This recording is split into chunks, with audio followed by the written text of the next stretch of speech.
All right, so here we are. This is the tree branch right here that had the fruit hanging right from here. Right there, the fruit was hanging right there. You want to guess what happened?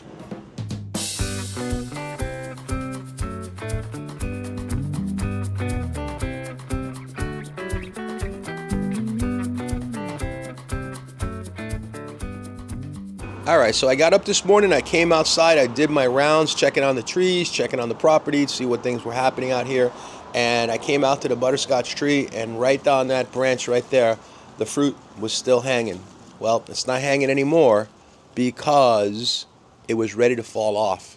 I came up, I looked at it, I touched it, and the fruit literally dropped right into my hand. And I'm going to show you what that fruit looks like and tell you a little bit more about this tree and what my expectations are with it, and ask you guys for your advice. All right, so here it is. There's the fruit. The one fruit that I got from the butterscotch sapodilla tree is right there. And guess what? This is very small because from the photos I've seen and from what I've heard from other people, this is a much larger fruit, probably like 2.5 times or maybe 2 times the size of what you're looking at right there. This is soft and this is ready to eat.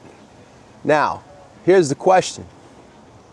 This tree produced one fruit and I've had it for so many years. 6 years, 5 years, who the hell knows? I don't even remember anymore. But the tree flowers like crazy, as I spoke about in the previous video.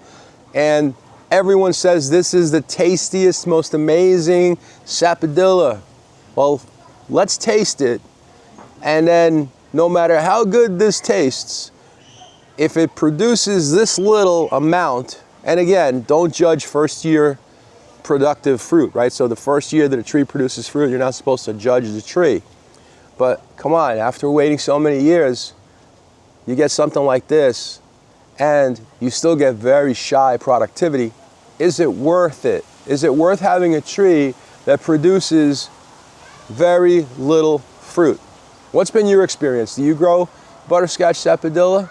And for you guys that don't grow it, that have never tasted it, or maybe you even tasted it, is it worth it? A tree that gets fairly large because it's growing quick now. It started out real slow, but as it matures, it's a beautiful tree, flowers like crazy. I get 0 fruit practically, right? Because if I'm gonna get 1 little fruit a year or 10 little fruit a year, and it's a big tree and I gotta keep pruning it and fertilizing and caring for it, how good could the fruit taste? Well, let's find out. All right, I got a pretty sharp knife here. Let's take off this part. Let's take off the top there. Color looks okay. It's nice and soft. I didn't wash it, so I'm not gonna eat the skin. I'm just gonna take some of the inside of the flesh and taste it and see how sweet it is, to see how gritty it is, and to share with you a little bit about the flavor of the fruit. So let's go ahead and take a little slice here like that, a little cross section. And normally I would take a knife like this and I'd hold it to my mouth, but this is so sharp I'd probably give myself a serious scar. So we're gonna grab it over here.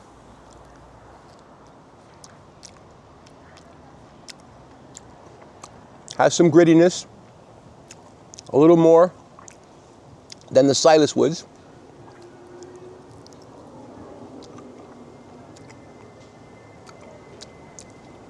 Has a firm texture. I would say, yeah, it has a little hint of butterscotch.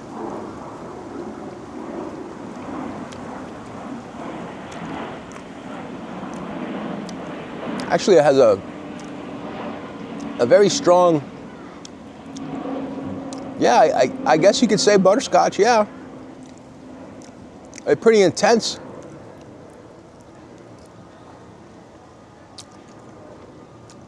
Very unique. It's got sweetness, but it's not extremely sweet. Good flavor. Wow. I don't know. You guys got to get yourself a fruit somewhere and try it. So let me try to describe it again. It's firm. It's not firm or hard like an apple. It's soft, but compared to other Sapodillas, it's not as pudding, you know, like a pudding type of thing. Maybe if it was there longer, it would have gotten even softer and mushier. But right now, what I'm tasting is it's semi-firm. It is mushy, but it's not as mushy. It has a very nice, mild butterscotch flavor. Yeah, I would say that. And it is gritty. About a little less than a pear. Let's take another piece. Yeah, the background flavor starts to hit you, and I must say it is unique. It is different.